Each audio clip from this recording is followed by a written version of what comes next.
수진아, 그게 뭐니? 보여줄 수 없는 거야? 아니에요. 그냥 개인적인 거라서. 명자는 더 이상 참을 수 없습니다. 며느리가 뭔가를 숨기고 있다는 게 확실합니다. 그것도 백만수와 관련된 무언가를 말입니다. 수진아, 솔직히 말해. 백만수 영감이라. 너 무슨 사이야? 수진의 얼굴이 하얗게 질립니다. 손에 들고 있던 편지를 떨어뜨릴 뻔합니다. 명자는 그 반응에서 확신을 얻습니다. 정말 뭔가 있습니다. 어머니, 그게 경기도 남양주 외곽의 작은 마을, 아침 해가 막 떠오르는 시간입니다.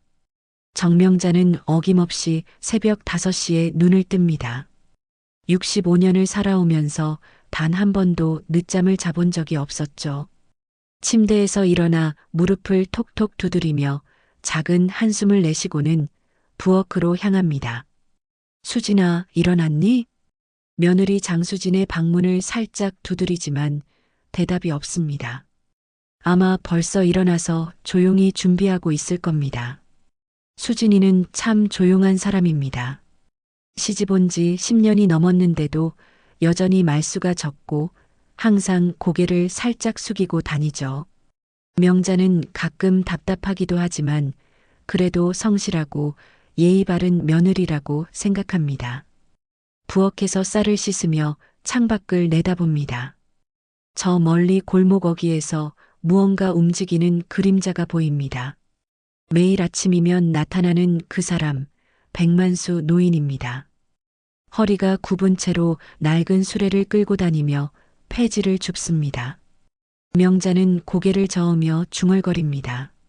참, 도대체 저런 사람은 왜 저렇게 살까? 자식들이 없나 아니면 얼마나 못됐으면 저렇게 버려두는 걸까? 밥을 지으며 창문 너머로 백만수를 지켜봅니다. 노인은 말이 없습니다. 동네 사람들이 지나가며 인사를 해도 그저 고개만 살짝 끄덕이고 가끔 눈웃음만 지을 뿐입니다. 명자는 그런 모습이 영 마음에 들지 않습니다. 사람이 세상을 살면서 체면이라는 게 있는데 저렇게 구차하게 사는 게 보기 좋을 리 없죠. 어머니, 안녕하세요. 수진이 부엌으로 들어오며 조용히 인사합니다. 언제나 그렇듯 단정한 차림새에 머리는 뒤로 깔끔하게 묶었습니다. 명자는 수진을 돌아보며 고개를 끄덕입니다. 응, 잠은 잘 잤니? 오늘 영석이가 일찍 나간다고 했으니까 든든하게 해줘야겠다. 수진은 대답 대신 작은 미소를 지으며 앞치마를 두릅니다.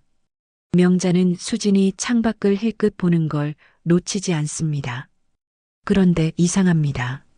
수진의 표정이 순간 굳어지더니 급하게 시선을 돌립니다. 마치 누군가를 피하고 싶어 하는 것처럼 말입니다. 수진아, 뭘 보고 있었니? 아, 아무것도 아니에요. 그냥. 수진은 말끝을 흐리며 서둘러 반찬을 준비하기 시작합니다. 명자는 의아해하지만 더 묻지 않습니다. 며느리라고 해도 남의 집 자식인데 너무 캐묻는 것도 좋지 않죠. 아침 식사가 끝나고 영석이가 출근한 후 명자는 텃밭으로 향합니다. 상추와 깻잎을 따며 다시 한번 백만수를 바라봅니다. 노인은 여전히 묵묵히 폐지를 줍고 있습니다. 가끔 어떤 종이를 들여다보며 잠시 멈춰 서기도 하고 조심스럽게 접어서 주머니에 넣기도 합니다. 참 신기한 일이네. 저 나이에 뭐가 그리 애착이 있다고. 점심 준비를 하러 들어가는데 수진이 창가에 서서 또 밖을 내다보고 있습니다. 이번에는 확실히 백만수 쪽을 보고 있습니다. 그런데 수진의 눈에 왜 그런 슬픈 빛이 서려 있는 걸까요? 명자는 가슴 한편이 이상하게 답답해집니다. 저녁 무렵 동네 이장인 이반장이 찾아옵니다. 70이 된 노인이지만 여전히 정정하고 특히 입이 가벼워서 동네 소식통 역할을 하고 있습니다. 명자 씨, 안에 계세요? 어머, 이반장님. 들어오세요. 이 반장은 평소보다 표정이 심각합니다. 뭔가 중요한 이야기가 있어 보입니다. 명자는 차를 대접하며 궁금해합니다. 무슨 일이세요? 표정이 영 좋지 않아 보이는데. 그게 말이죠, 명자 씨. 좀 이상한 일이 있어서 왔습니다. 이 반장은 주변을 둘러보더니 목소리를 낮춥니다. 뭔가 비밀스러운 이야기를 하려는 듯합니다. 명자는 수진이 안방에 있는 걸 확인하고 이 반장 앞으로 몸을 기울입니다. 평온했던 명자의 일상에 작은 균열이 생기기 시작합니다.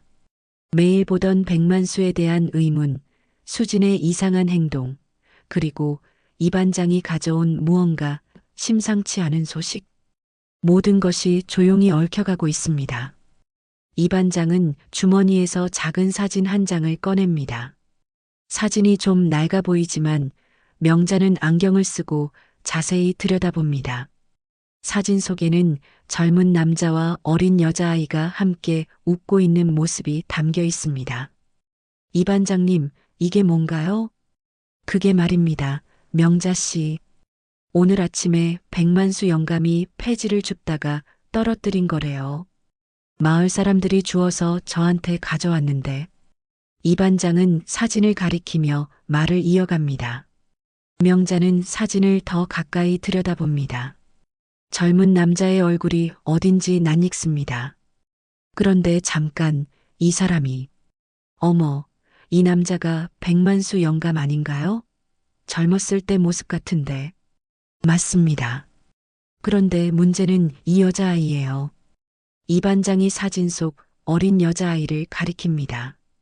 명자는 눈을 찡그리며 더 자세히 봅니다. 뭔가 익숙한 느낌이 듭니다. 이 아이의 얼굴, 어디서 본 듯한데. 이 아이가 어디서 본 것 같은데요.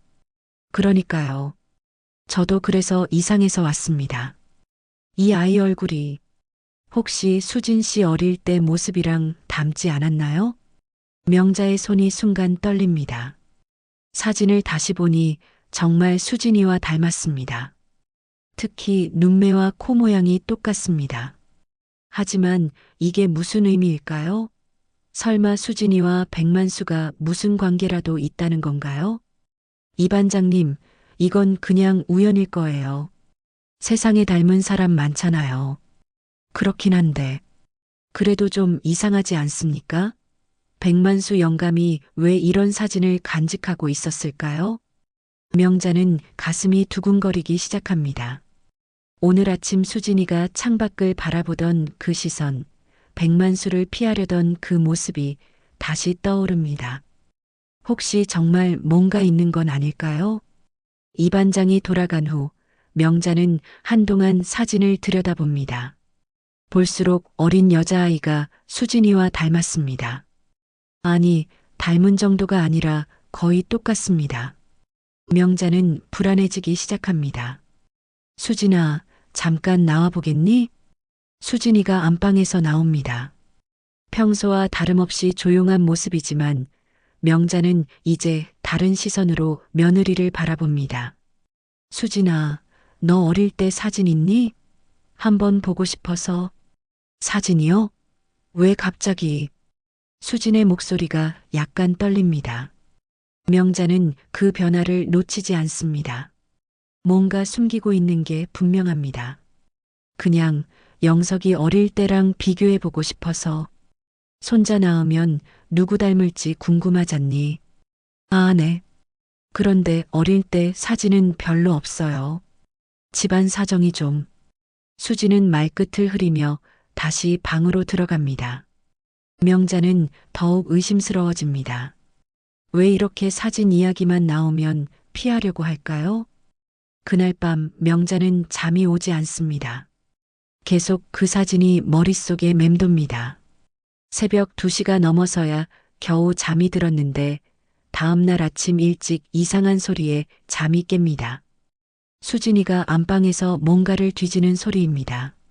서랍을 여닫는 소리, 종이 넘기는 소리가 들립니다. 명자는 조용히 일어나서 복도로 나갑니다. 수진아, 뭘 찾고 있니? 아, 어머니. 깨우셨나요? 그냥 옛날 편지 좀 정리하려고요. 편지? 무슨 편지? 수지는 당황한 듯 서둘러 뭔가를 서랍에 넣습니다. 하지만 명자는 이미 봤습니다. 낡은 편지 묶음과 사진 몇 장이 침대 위에 흩어져 있는 걸 말입니다. 수진아, 그게 뭐니? 보여줄 수 없는 거야? 아니에요, 그냥 개인적인 거라서. 명자는 더 이상 참을 수 없습니다. 며느리가 뭔가를 숨기고 있다는 게 확실합니다.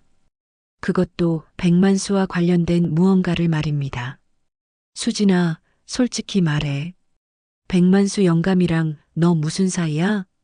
수진의 얼굴이 하얗게 질립니다. 손에 들고 있던 편지를 떨어뜨릴 뻔합니다. 명자는 그 반응에서 확신을 얻습니다. 정말 뭔가 있습니다. 어머니, 그게. 대답해. 왜 그 사람 이야기만 나오면 이렇게 당황하는 거야? 수지는 한동안 말을 못합니다. 입술만 바르르 떨고 있습니다. 명자는 답답해서 방으로 들어가려고 하는데 수진이 급하게 막아섭니다. 어머니, 제발. 그냥 넘어가 주세요. 뭘 넘어가? 내가 뭘 넘어가야 하는데? 명자는 수진을 밀치고 방으로 들어갑니다. 침대 위에 흩어진 편지들을 집어듭니다. 편지 봉투에는 수진이에게라고 적혀 있고 보낸 사람 이름은 백만수입니다. 이게 뭐야? 백만수가 너한테 편지를 썼단 말이야? 수진은 더 이상 숨길 수 없다는 듯 주저앉습니다. 눈물이 뚝뚝 떨어집니다. 명자는 편지를 펼쳐보려고 하는데 수진이 간절히 말립니다. 어머니, 제발 읽지 마세요. 부탁드려요. 하지만 명자는 이미 편지를 펼쳤습니다. 삐뚤빼뚤한 글씨로 쓰인 편지의 첫 줄이 눈에 들어옵니다. 내 딸 수진아. 명자의 머릿속이 하얗게 변합니다. 딸, 백만수가 수진을 딸이라고 부르고 있습니다. 이게 무슨 의미인지 단번에 깨닫습니다. 명자의 손이 바들바들 떨립니다. 편지를 다시 읽어봅니다. 내 딸 수진아라는 글귀가 눈에 선명하게 들어옵니다. 이게 무슨 말입니까? 폐지를 줍는 그 노인이 수진의 아버지라는 건가요? 수진아. 명자의 목소리가 떨립니다. 수진은 바닥에 주저앉은 채 고개를 들지 못합니다. 어깨가 작게 떨리고 있습니다. 명자는 편지를 더 읽어내려갑니다. 아빠가 미안하다. 내가 결혼한다는 소식을 듣고도 축하해주러 갈 수 없어서. 아빠는 너에게 부끄러운 사람이니까. 명자는 편지를 떨어뜨립니다. 가슴이 답답해서 숨을 제대로 쉴 수가 없습니다. 10년 넘게 함께 살아온 며느리가 이런 비밀을 숨기고 있었다니요. 그것도 매일 눈앞에서 폐지를 줍는 그 노인이 친아버지였다니요. 수진아, 고개 들어. 명자의 목소리가 커집니다. 수진은 여전히 고개를 숙인 채 눈물만 뚝뚝 떨어뜨립니다. 내가 묻고 있잖아. 저 백만수 영감이 정말 내 아버지야? 대답해. 10년 넘게 이 집에서 살면서 나를 속여온 거야? 수진의 어깨가 더 크게 떨립니다.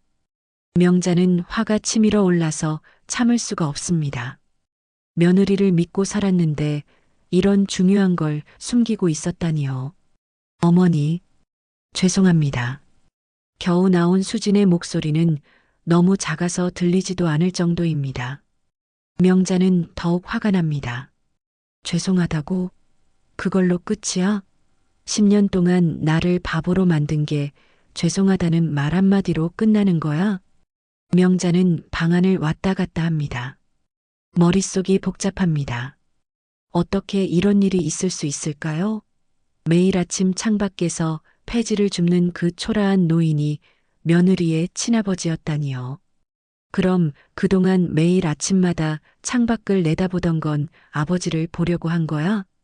수진이 작게 고개를 끄덕입니다. 명자는 더욱 당황합니다. 그렇다면 수진은 알고 있었습니다. 자신의 아버지가 매일 이 집 앞을 지나다니면서 폐지를 줍는다는 걸 말입니다. 도대체 이게 무슨 일이야? 왜 아버지가 저렇게 살고 있는데 모른 척하고 있었던 거야? 어머니 말씀드리기가 너무 죄송해서. 뭐가 죄송해? 아버지가 있다는 게 죄송한 일이야? 명자의 목소리가 점점 커집니다. 이웃집에서 들을까봐 걱정될 정도입니다. 하지만 지금은 그런 걸 신경 쓸 겨를이 없습니다. 그게 아니라 수진이 겨우 고개를 듭니다. 눈이 퉁퉁 부어 있습니다. 하지만 명자는 동정할 마음이 생기지 않습니다. 지금은 너무 화가 나고 당황스럽습니다. 그게 아니라 뭐야? 그럼 뭐 때문에 숨기고 있었던 거야? 아버지가 옛날에 잘못을 많이 하셔서. 수진의 목소리가 더욱 작아집니다.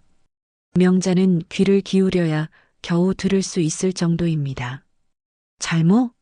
무슨 잘못? 사업을 하시다가 많은 분들께 피해를 드려서. 그래서 감옥도. 명자는 머리가 띵해집니다. 감옥까지 다녀온 사람이 며느리의 아버지라니요. 그것도 10년 넘게 모르고 살았다니요. 감옥을 다녀왔다고? 네. 그래서 제가 말씀드릴 수가 없었어요. 너무 부끄러웠고. 명자는 주저앉습니다. 다리에 힘이 빠져서 서 있을 수가 없습니다. 이런 일이 있을 수 있을까요? 자신이 그토록 자랑스러워하던 며느리가 이런 비밀을 숨기고 있었다니요. 그럼 결혼할 때도 거짓말한 거야? 부모님이 일찍 돌아가셨다고 한 건 다 거짓말이었던 거야? 어머니, 정말 죄송합니다. 하지만 그때 진실을 말씀드렸다면 뭐? 결혼을 허락해 주셨을까요? 수진의 말에 명자는 할 말을 잃습니다. 정말 그랬을 것입니다.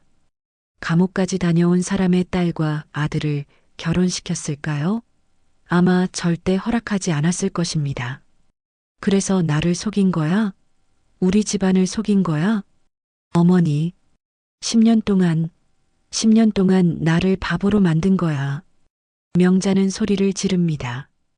평생 이렇게 큰 소리를 낸 적이 없는데 지금은 참을 수가 없습니다. 화가 나고 억울하고 당황스럽습니다. 그럼 그 사람이 매일 우리 집 앞에서 폐지를 줍는 것도 우연이 아니었던 거네? 대답해. 일부러 우리 집 근처에서 폐지를 주운 거지. 수진이 작게 고개를 끄덕입니다.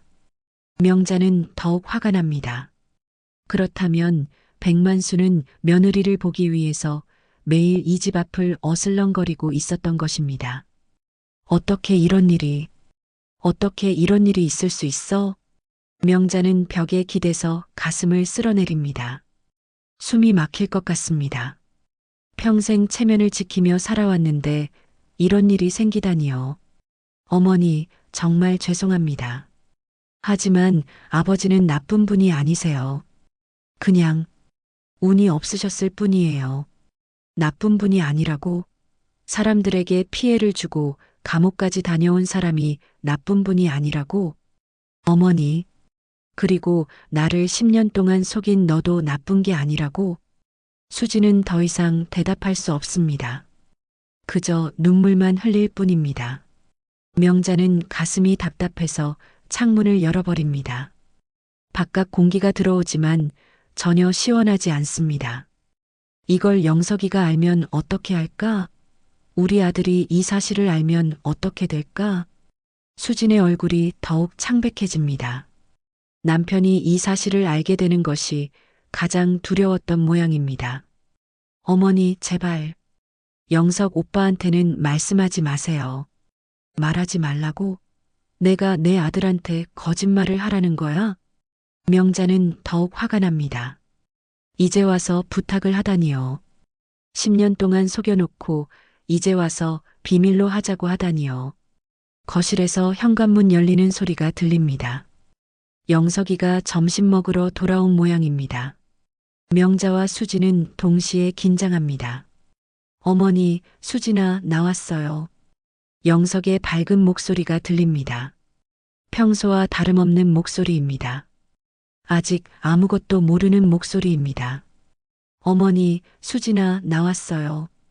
영석의 목소리가 복도를 울립니다. 명자와 수진은 서로를 바라보며 당황합니다. 수진은 급하게 눈물을 닦고 명자는 흩어진 편지들을 서둘러 정리합니다. 잠깐만, 영석아. 곧 나갈게. 명자의 목소리가 떨립니다. 수진에게 눈짓을 하며 조용히 말합니다. 일단 아무 말하지 마. 오늘은 그냥 넘어가자. 수진은 고개를 끄덕이며 서둘러 세수를 하러 화장실로 향합니다. 명자는 깊게 숨을 들이쉬고 거실로 나갑니다. 영석아, 점심 늦었네. 회사에 일이 좀 있어서요. 수진이는 어디 있어요? 화장실에 있어. 곧 나올 거야.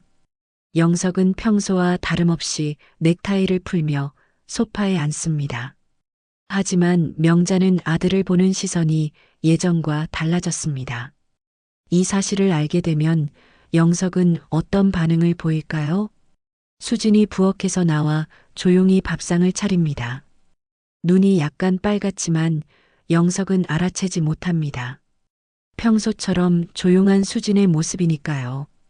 점심을 먹는 동안 명자는 계속 불안합니다. 영석이 뭔가 눈치채지 않을까 걱정됩니다.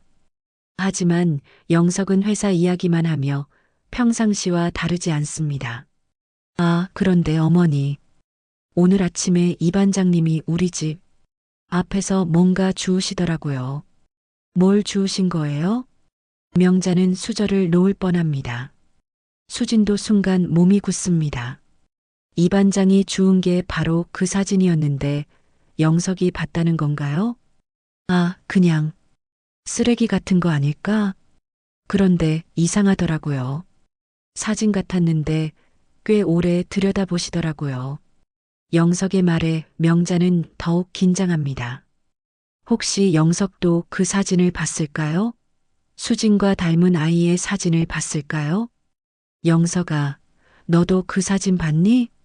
아니요, 멀리서 봐서 잘 안 보였어요. 근데 왜요? 아니야, 그냥 궁금해서. 다행히 영석은 사진을 자세히 보지 못한 것 같습니다. 명자는 안도하지만 동시에 걱정됩니다. 이 반장이 입이 가벼운 사람인데 언제까지 비밀로 해둘지 모르겠습니다. 영석이 출근한 후 명자는 수진을 다시 불러앉힙니다. 아직 할 말이 많이 남아 있습니다. 수진아, 이 반장님이 그 사진을 봤어. 곧 온 동네에 소문이 날 거야. 어머니, 그 양반이 입이 얼마나 가벼운지 알잖아. 이제 어떻게 할 거야? 수진은 고개를 떨굽니다. 이미 예상했던 일이지만 막상 닥치니 두렵습니다. 어머니, 정말 죄송합니다. 제가 다른 곳으로 이사 갈게요. 이사? 갑자기 이사를 간다고 하면 영석이가 의심하지 않겠어? 명자의 말이 맞습니다. 갑자기 이사를 간다고 하면 영석이 이상하게 생각할 것입니다. 그렇다고 진실을 말할 수도 없고 참 난감한 상황입니다. 그날 오후 예상했던 일이 벌어집니다. 이 반장이 동네 사람들에게 이야기를 퍼뜨린 것입니다. 명자가 마트에 장을 보러 갔는데 사람들이 수군거리는 소리가 들립니다. 정명자 씨 며느리 아버지가 폐지 줍는 사람이래. 진짜? 그럼 그동안 숨기고 있었던 거야? 그러게 말이야. 맨날 체면하더니 자기 며느리가 그런 집 딸이었다니. 명자는 얼굴이 화끈거립니다. 평생 이런 수치를 당해본 적이 없습니다. 장바구니를 들고 서둘러 집으로 돌아옵니다. 집에 도착하니 수진이 짐을 싸고 있습니다. 큰 가방에 옷가지들을 넣고 있습니다. 수진아, 뭐 하는 거야? 어머니, 저 정말 나가겠어요. 더 이상 패 끼칠 수 없어요. 영석이한테 뭐라고 할 거야? 잠깐 친정 다녀온다고 할게요. 명자는 말을 잃습니다. 친정이라니요. 수진에게는 갈 친정도 없는데 말입니다. 아버지는 폐지를 줍고 있고 어머니는 이미 돌아가셨으니까요. 수진아, 그래도 이렇게 나가면 어머니, 저 때문에 이 집안이 망가질 수는 없어요. 수진의 목소리에는 체념이 섞여 있습니다. 이미 마음을 정한 것 같습니다. 명자는 복잡한 마음입니다. 화가 나기도 하지만 한편으로는 불쌍하기도 합니다. 그때 현관문이 열립니다. 영석이 일찍 돌아온 것입니다. 평소보다 표정이 어둡습니다. 수진아, 나왔어. 영석의 목소리가 평소와 다릅니다. 뭔가 알고 온 것 같습니다. 수진은 급하게 가방을 숨기려 하지만 이미 늦었습니다. 수진아, 짐 싸는 거야? 아, 이건 회사에서 소문 들었어. 내 아버지가 폐지 줍는 분이라며? 영석이 직접적으로 묻습니다. 수진은 더 이상 숨길 수 없다는 걸 압니다. 명자도 긴장합니다. 영석아, 어머니는 알고 계셨어요? 영석이 명자에게 묻습니다. 명자는 대답하기 어렵습니다. 오늘 아침에 알았다고 해야 할까요? 아니면 모르고 있었다고 해야 할까요? 영석아, 나도 오늘 알았어. 그럼 수진이는 언제부터 알고 있었던 거야? 영석의 시선이 수진에게 향합니다. 수진은 고개를 들지 못합니다. 처음부터 알고 있었어요. 처음부터? 영석의 목소리가 높아집니다. 수진은 작게 고개를 끄덕입니다. 그럼 결혼할 때도 알고 있었다는 거야? 네. 영석은 소파에 주저앉습니다. 충격이 큰 것 같습니다. 한동안 아무 말도 하지 않습니다. 영석아, 어머니, 잠깐 혼자 있게 해주세요. 영석이 조용히 말합니다.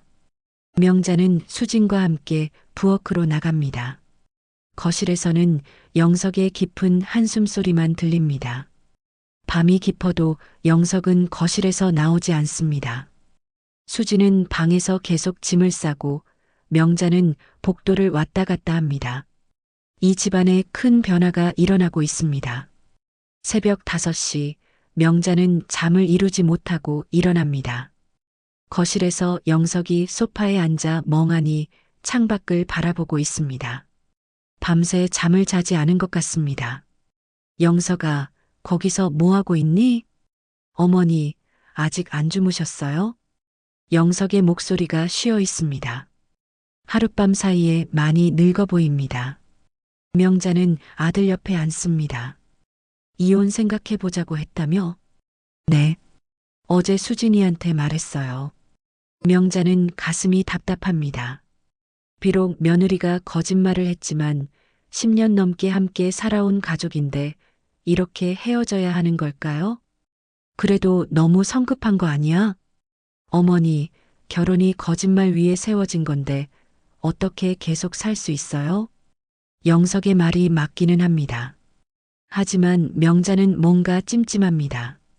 백만수에 대해서도 제대로 알아보지 않고 판단하는 것 같아서 말입니다. 그때 창밖에서 익숙한 모습이 보입니다. 백만수입니다. 평소보다 일찍 나온 것 같습니다. 수레를 끌고 천천히 걸어가는 모습이 어딘지 슬퍼 보입니다. 영석아, 저 사람 한번 만나보는 게 어떨까? 누구요? 백만수 영감 말이야. 수진이 아버지. 영석은 고개를 젓습니다.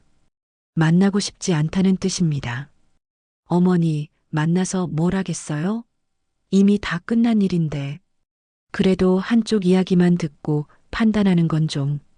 명자는 말끝을 흐립니다. 사실 자신도 백만수를 직접 만나보고 싶습니다. 어떤 사람인지, 왜 이런 일이 생겼는지 제대로 알고 싶습니다. 아침 식사는 조용히 진행됩니다. 수지는 거의 밥을 먹지 않고 영석도 몇 숟가락만 뜨고 일어납니다. 수진아, 오늘 집 나갈 거야? 네, 어머니. 오후에 나가려고요. 어디로 갈 건데? 일단 고시원에서 지내다가 일자리 구해서 원룸이라도 얻을게요. 수진의 목소리에는 체념이 가득합니다. 10년 넘게 살던 집을 떠나는 것이 쉽지 않을 텐데 의외로 담담합니다. 영석이 출근한 후 명자는 수진과 단둘이 남습니다. 할 말이 많지만 어디서부터 시작해야 할지 모르겠습니다. 수진아, 정말 아무 말 없이 갈 거야? 어머니께 드릴 말씀이 없어요. 다 제 잘못이니까요. 그래도 백만수 영감에 대해서 좀 더 얘기해 줄 수 있지 않을까? 수진은 잠시 망설이다가 입을 엽니다. 아버지는 원래 괜찮은 분이셨어요. 은행에서도 일하시고 우리 가족도 그럭저럭 잘 살았었죠. 그럼 뭐가 잘못된 거야? 아버지가 부동산 투자를 하시다가 큰 손해를 보셨어요. 그때 은행 돈도 함부로 써서 수진의 목소리가 작아집니다. 아버지의 잘못을 말하는 것이 힘든 것 같습니다. 그래서 감옥에 가신 거구나. 네. 그 후로 어머니가 병으로 돌아가시고 저는 친척집을 전전하다가 영석 오빠를 만났어요. 명자는 수진의 이야기를 들으며 복잡한 마음입니다. 백만수가 나쁜 사람은 아닌 것 같은데 그렇다고 해서 지금까지의 거짓말이 용서되는 것도 아니고 말입니다. 그럼 결혼할 때 왜 진실을 말하지 않았어? 어머니, 솔직히 말씀드리면 제가 겁이 났어요. 영석 오빠를 너무 사랑했는데 이 얘기를 하면 헤어져야 할까봐. 수진의 눈에 다시 눈물이 맺힙니다. 명자는 이해가 됩니다. 사랑하는 사람을 잃고 싶지 않아서 거짓말을 한 것이니까요.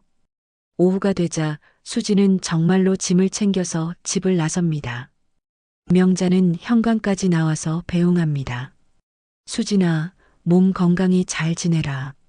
어머니도 건강하세요. 그동안 정말 감사했습니다. 수진이 고개를 숙여 인사하고 걸어갑니다. 뒤돌아보지 않고 씩씩하게 걸어가지만 어깨가 떨리고 있는 것을 명자는 봅니다. 그날 저녁 영석이 돌아와서 수진이 나간 것을 확인합니다. 별다른 말은 하지 않지만 표정이 어둡습니다. 영석아, 후회 안 해? 후회요? 뭘 후회하겠어요. 그래도 10년 넘게 함께 살았잖니. 어머니, 그런 말씀하지 마세요. 이미 끝난 일이에요. 영석은 방으로 들어가 버립니다. 명자는 혼자 거실에 앉아 있습니다. 갑자기 집이 너무 조용해졌습니다. 며칠이 지나도 명자는 마음이 편하지 않습니다. 수진이 어떻게 지내고 있는지 궁금하고 백만수도 신경이 쓰입니다. 며느리가 집을 나간 것을 알고 있을까요? 어느 날 아침 명자는 용기를 내어 백만수에게 다가갑니다. 노인은 평소처럼 폐지를 줍고 있습니다. 백만수 씨, 백만수가 고개를 듭니다.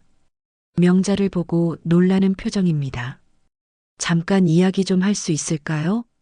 백만수는 잠시 망설이다가 고개를 끄덕입니다. 명자는 근처 정자로 백만수를 데려갑니다. 수진이 일 알고 계시죠? 백만수의 얼굴이 어두워집니다. 역시 알고 있었습니다. 집을 나갔어요. 백만수는 대답하지 않지만 눈가가 촉촉해집니다. 딸이 집을 나간 것이 마음 아픈 것 같습니다. 백만수 씨, 저한테 할 말 없으세요? 백만수는 한동안 말이 없다가 천천히 입을 엽니다. 죄송합니다. 뭐가 죄송하다는 거예요? 제가 못난 아버지라서 수진이가 고생하게 만들어서. 백만수의 목소리가 떨립니다. 명자는 이 노인이 진심으로 후회하고 있다는 걸 느낍니다. 백만수 씨, 수진이가 왜 아버지 얘기를 숨겼는지 알겠어요? 하지만 그렇다고 해서 거짓말이 용서되는 건 아니잖아요. 백만수가 고개를 끄덕입니다. 자신 때문에 딸이 거짓말을 할 수밖에 없었다는 걸 알고 있는 것 같습니다. 백만수 씨, 진짜 이야기를 들려주세요. 수진이한테 들은 것 말고 당신 입으로 직접 말해주세요. 백만수는 깊은 한숨을 쉬고 천천히 이야기를 시작합니다. 그의 진짜 이야기가 지금부터 시작됩니다. 백만수는 깊은 숨을 내쉬며 천천히 말을 시작합니다. 명자 씨, 제가 정말 부끄러운 이야기를 해드릴게요. 백만수의 목소리는 떨리지만 진심이 담겨 있습니다. 명자는 조용히 귀를 기울입니다. 저는 원래 은행 지점장까지 했던 사람입니다. 수진이가 중학생이었을 때까지는 그럭저럭 괜찮게 살았어요. 은행 지점장이요? 명자는 놀랍니다. 지금의 초라한 모습과는 너무 다른 과거입니다. 네, 그런데 제가 욕심을 부렸어요. 부동산 투자로 큰 돈을 벌어보겠다고 은행 자금을 무단으로 사용했습니다. 백만수의 목소리가 더욱 작아집니다. 자신의 잘못을 고백하는 것이 힘든 것 같습니다. 처음에는 조금만 빌려서 금방 갚을 생각이었어요. 하지만 투자가 실패하고 갚으려고 더 큰 투자를 했다가 결국 모든 걸 잃었습니다. 명자는 말없이 듣고 있습니다. 백만수의 이야기가 생각보다 복잡합니다. 그때 수진이 어머니가 얼마나 충격을 받았는지 밤새 울기만 하고 결국 병이 났어요. 그래서 돌아가신 거군요. 네. 제 잘못 때문에 아내를 잃었고 수진이는 친척 집으로 보내야 했어요. 저는 감옥에 갔고요. 백만수는 주머니에서 낡은 손수건을 꺼내 눈가를 닦습니다. 과거를 떠올리는 것이 고통스러운 것 같습니다. 출감 후에 수진이를 찾으려고 했지만 친척들이 만나지 말라고 하더군요. 저 때문에 수진이가 더 고생할까 봐서요. 그럼 언제부터 수진이를 다시 보게 된 거예요? 수진이가 결혼한다는 소식을 우연히 들었어요. 친척 중 하나가 알려줬죠. 결혼식 날 멀리서나마 보고 싶어서 갔는데 백만수는 잠시 말을 멈춥니다. 그날의 기억이 아직도 생생한 것 같습니다. 교회 앞에서 지켜보고 있는데 수진이가 저를 봤어요. 그런데 놀라더니 고개를 돌리더군요. 그때 깨달았어요. 제가 딸의 결혼식에 들어갈 자격이 없다는 걸. 명자는 가슴이 아픕니다. 딸의 결혼식에 참석하지 못하는 아버지의 마음이 어떨까요? 그 후로 어떻게 지내셨어요? 이런저런 일을 하며 살았는데 수진이가 사는 동네를 알게 됐어요.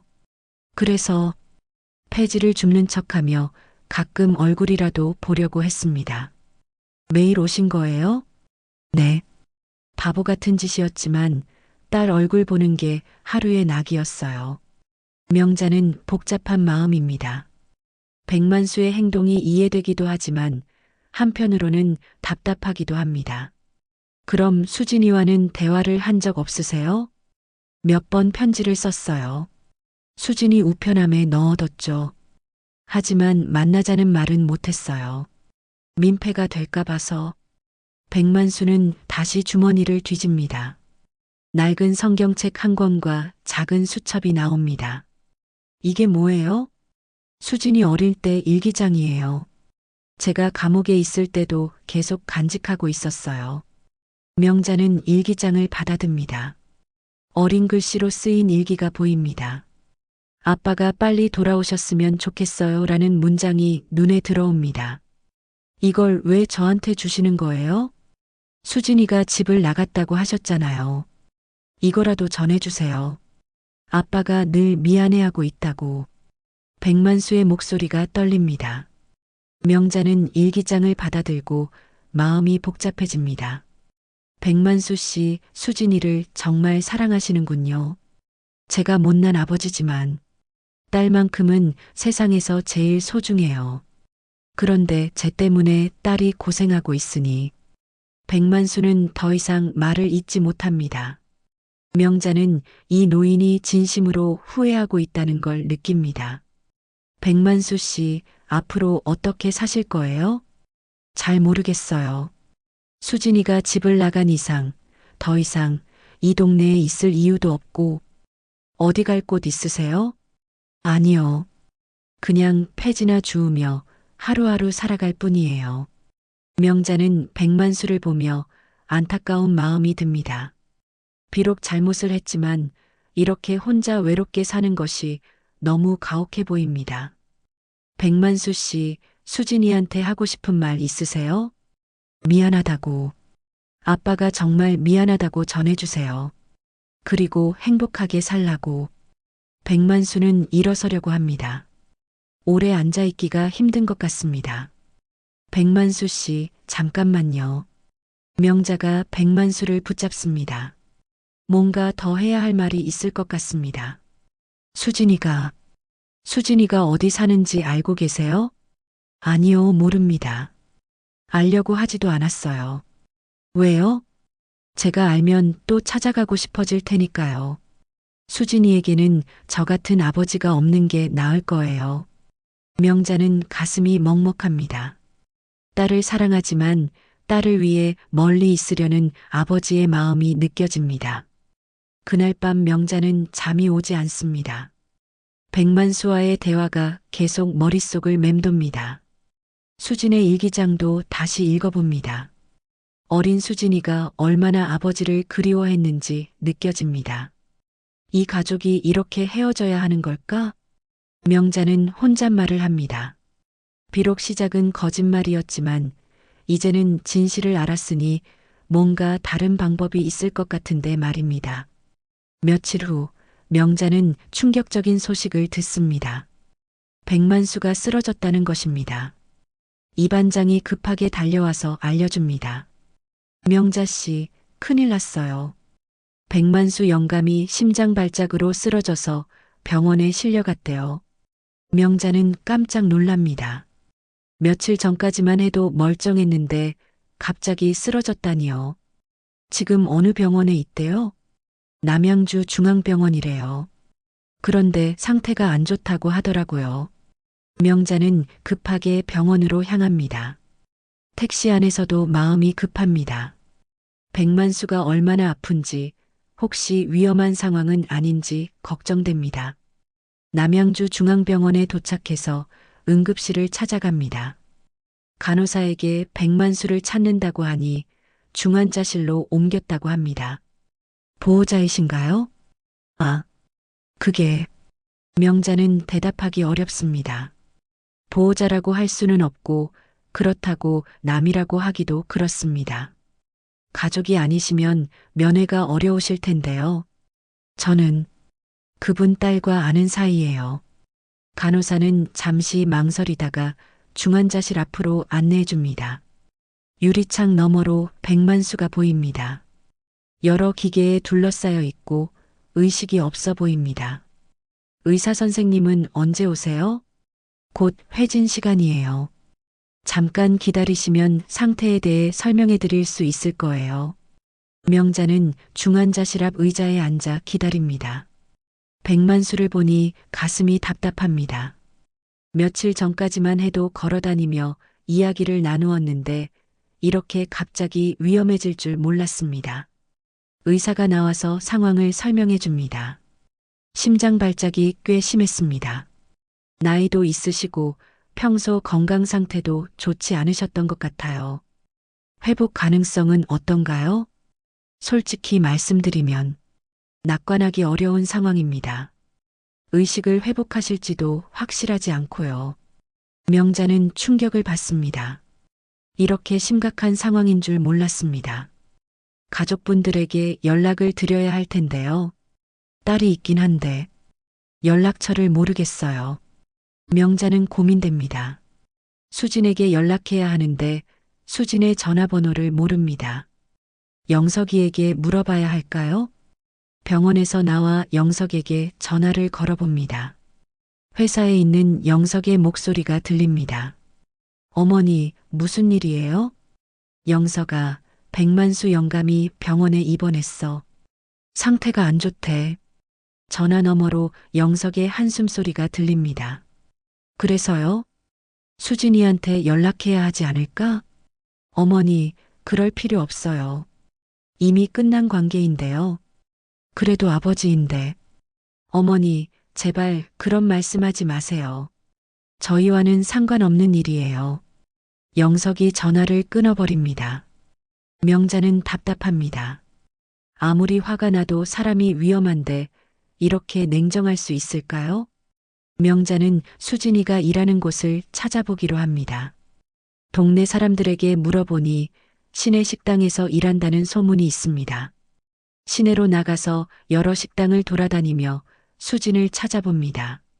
세 번째 식당에서 드디어 수진을 발견합니다. 앞치마를 두르고 설거지를 하고 있습니다. 수진아. 수진이 고개를 듭니다. 명자를 보고 깜짝 놀랍니다. 어머니, 어떻게 여기까지? 수진아, 급한 일이 있어서 왔어. 명자는 수진을 식당 밖으로 데리고 나갑니다. 백만수의 상황을 설명해 줍니다. 아버지가 어떻게 되셨다고요? 수진의 얼굴이 하얗게 질립니다. 손이 바들바들 떨립니다. 지금 중환자실에 계셔. 의식도 없고 상태가 안 좋대. 병원이 어디예요? 남양주 중앙병원이야. 그런데 수진아. 어머니, 저 지금 당장 가봐야 해요. 수진은 급하게 식당 안으로 들어가서 사장에게 상황을 설명하고 나옵니다.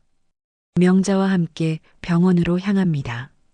택시 안에서 수진은 계속 눈물을 흘립니다. 어머니, 아버지가 많이 아프세요? 응, 의사가 낙관하기 어렵다고 하더라. 수진의 눈물이 더 많아집니다. 명자는 수진의 손을 잡아줍니다. 수진아, 너무 자책하지 마. 제가 집을 나간 게 스트레스가 되셨을까요? 그런 건 아닐 거야. 하지만 명자도 확신은 없습니다. 딸이 집을 나간 것이 백만수에게 충격이었을 수도 있으니까요. 병원에 도착해서 중환자실로 향합니다. 수진은 유리창 너머로 아버지를 봅니다. 아버지. 수진의 목소리가 떨립니다. 10년 넘게 제대로 만나지 못했던 아버지가 저렇게 누워 있으니 견디기 어려운 것 같습니다. 간호사가 나와서 잠깐 면회를 허락해 줍니다. 수진은 조심스럽게 중환자실에 들어갑니다. 아버지, 수진이에요. 백만수는 반응이 없습니다. 수진은 아버지의 손을 잡고 계속 말을 걸어봅니다. 아버지, 죄송해요. 제가 집을 나가서 걱정하셨죠? 명자는 밖에서 지켜보며 가슴이 아픕니다. 이렇게 될 줄 알았다면 좀 더 일찍 화해할 방법을 찾아봤을 텐데 말입니다. 그날 밤 백만수의 상태가 더 나빠집니다. 의사가 급하게 와서 위험하다고 합니다. 가족분들은 마음의 준비를 하시는 게 좋겠습니다. 수지는 아버지 곁을 떠나지 않습니다. 명자도 함께 밤을 셉니다. 새벽 5시경 백만수가 잠깐 의식을 회복합니다. 수진을 보고 약하게 미소를 짓습니다. 수진아. 네, 아버지. 여기 있어요. 아빠가. 미안하다. 아버지, 그런 말씀하지 마세요. 백만수는 수진의 손을 꼭 잡습니다. 마지막 힘을 다해서 말합니다. 수진아, 행복하게 살아라. 아빠 걱정하지 말고. 아버지, 너는 아빠가 세상에서 제일 자랑스럽다. 백만수는 그 말을 마지막으로 다시 의식을 잃습니다. 그리고 그날 오전 조용히 세상을 떠납니다. 수지는 아버지의 손을 붙잡고 한참 동안 울어댑니다. 명자도 눈물을 흘립니다. 비록 많은 일이 있었지만 이렇게 헤어지게 될 줄은 몰랐습니다. 병원에서 나와 장례 준비를 해야 합니다. 수지는 아버지의 유품을 정리하며 또 다른 편지를 발견합니다. 봉투에는 수진이에게 마지막으로라고 적혀 있습니다. 백만수의 장례는 조용히 치러집니다. 수진과 명자, 그리고 몇몇 동네 사람들만 참석합니다. 영석은 끝내 오지 않았습니다. 장례식장에서 수진은 아버지의 마지막 편지를 읽어봅니다. 명자도 함께 봅니다. 내 딸 수진아, 이 편지를 읽고 있다면 아빠는 이미 세상에 없을 거야. 아빠가 너에게 남겨줄 수 있는 건 많지 않지만 작은 전셋집 하나는 마련해뒀어. 통장과 열쇠는 이 반장님이 가지고 계신다. 아빠는 잘못된 아버지였지만 내가 이 세상에서 떳떳하게 살 수 있기를 바랐어. 수진아, 행복해라.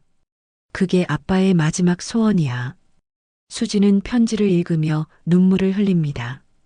아버지가 자신을 위해 마지막까지 무언가를 준비해뒀다는 사실이 고맙기도 하고 미안하기도 합니다. 어머니, 아버지가 저를 위해서 이런 걸 준비해 두셨다니. 백만수 씨가 정말 너를 많이 사랑했구나. 명자도 감동받습니다. 폐지를 주우며 어렵게 살았던 백만수가 딸을 위해서 집까지 마련해뒀다니 얼마나 고생했을까요? 장례를 마치고 이 반장을 찾아갑니다. 정말로 전셋집 계약서와 통장이 있습니다. 백만수 영감이 몇 년 전부터 조금씩 돈을 모았더라고요. 폐지 주워서 번 돈, 일용직해서 번 돈 다 모아서 이 집을 마련하셨어요. 수지는 통장을 보며 놀랍니다. 결코 많은 돈은 아니지만 아버지가 얼마나 힘들게 모았을지 생각하니 눈물이 납니다. 수진아, 이제 어떻게 할 거야? 전셋집으로 이사해서 새로 시작하려고요. 수진의 목소리에는 의지가 담겨 있습니다.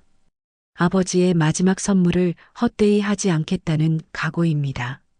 며칠 후 수진은 아버지가 준비해둔 작은 전셋집으로 이사합니다. 명자가 도와줍니다. 집은 작지만 깨끗하고 햇볕이 잘 들어옵니다. 참 좋은 집이네. 백만수 씨가 잘 골랐어. 네, 아버지 마음이 느껴져요. 수지는 작은 방에 아버지의 사진을 놓고 꽃을 올려놓습니다. 이제야 제대로 된 제사를 지낼 수 있게 됐습니다. 몇 주가 지나고 명자는 수진을 가끔 찾아갑니다. 수진은 새로운 일자리를 구해서 열심히 살아가고 있습니다. 예전보다 훨씬 밝아 보입니다. 수진아, 요즘 어때? 많이 좋아졌어요. 아버지 덕분에 집 걱정 없이 살 수 있으니까요. 영석이 생각은 안 나? 수진은 잠시 침묵합니다. 아직도 남편을 그리워하고 있는 것 같습니다. 가끔 생각나죠. 하지만 이제 체념했어요. 명자는 안타깝습니다. 이렇게 헤어져야 하는 것이 아쉽습니다. 그런데 어느 날 명자가 수진의 집을 찾아갔는데 수진이 무언가 준비하고 있습니다.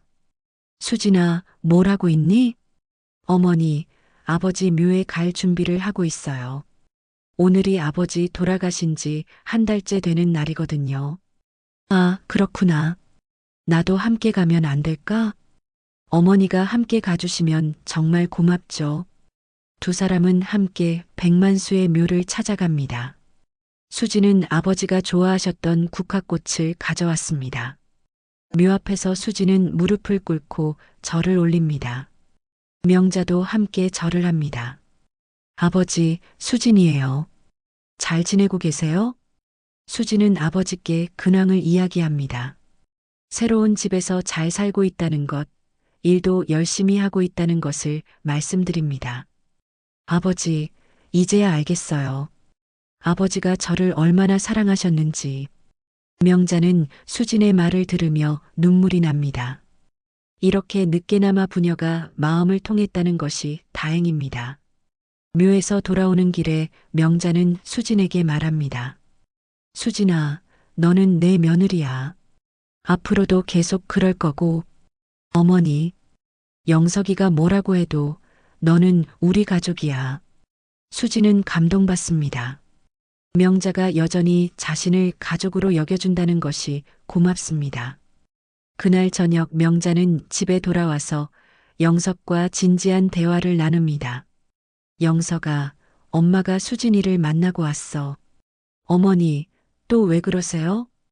영석아, 백만수 씨가 돌아가셨어.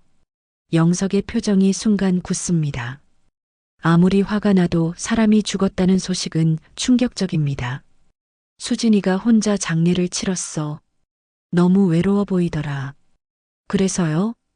영석아, 다시 생각해보면 안 될까? 영석은 한동안 말이 없습니다. 수진을 완전히 잊었다고 할 수는 없을 것입니다. 어머니, 저도 모르겠어요. 아직도 화가 나는데 화날 만하지. 하지만 수진이도 나름대로 이유가 있었잖니. 명자는 백만수와 나눈 대화, 수진의 상황을 영석에게 자세히 설명해 줍니다. 몇 일 후, 영석이 혼자 백만수의 묘를 찾아갑니다. 처음에는 화가 났지만 생각해보니 한 번은 인사를 드려야 할 것 같았습니다. 묘 앞에서 영석은 말합니다. 아버님, 영석입니다. 늦었지만 인사드리러 왔어요. 영석은 복잡한 마음으로 절을 올립니다. 아버님, 수진이를 잘 키워주셔서 감사합니다.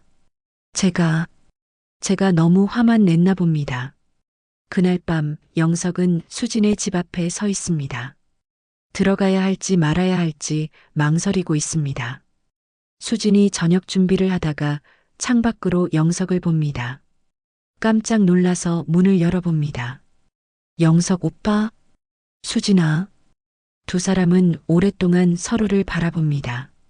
할 말이 많지만 어디서부터 시작해야 할지 모르겠습니다. 들어오세요. 수진이 먼저 말합니다. 영석이 조심스럽게 집 안으로 들어갑니다. 수진아, 미안해. 오빠가 왜 미안해요? 너무 화만 냈나 봐. 내 입장도 생각해 봤어야 했는데. 수진의 눈에 눈물이 맺힙니다. 오랫동안 기다렸던 말입니다. 그날 밤 두 사람은 오랫동안 이야기를 나눕니다. 서로의 마음, 그동안의 오해, 앞으로의 계획에 대해서 말입니다. 며칠 후 명자의 집에 다시 밥상이 차려집니다. 영석과 수진이 함께 앉아 있습니다. 명자는 흐뭇한 마음으로 바라봅니다. 어머니, 그동안 고생 많으셨어요. 수진이 명자에게 인사합니다. 수진아, 이제 정말 우리 가족이야. 앞으로는 비밀 없이 살자. 네, 어머니. 식사를 마치고 세 사람은 함께 백만수의 묘에 갑니다. 이제는 진짜 가족이 되어서 함께 절을 올립니다. 하늘에서 백만수가 미소 짓고 있는 것 같습니다. 딸이 행복해하는 모습을 보며 마음 놓고 있을 것입니다. 바람이 불어와 국화꽃잎을 날려보냅니다. 마치 백만수의 축복처럼 느껴집니다.